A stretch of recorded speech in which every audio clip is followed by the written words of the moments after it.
Hey folks, if you're like me and you've got the glasses and you set them down and forget where you put them all the time, check out this little eyeglass holder from Pilot Fish. Now this is made for your sports fisherman types and your outdoorsmans, but it could be used anywhere, I think.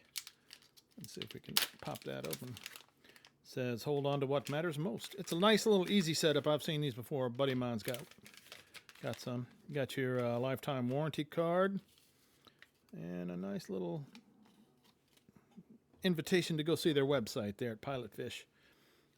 Simple setup. You slip them over the end of your glasses, like so.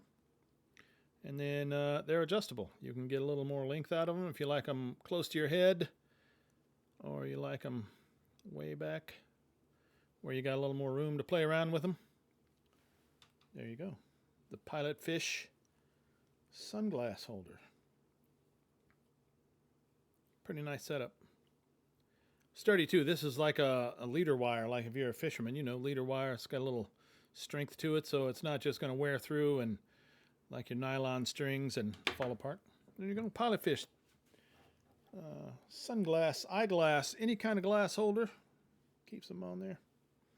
Thanks for watching.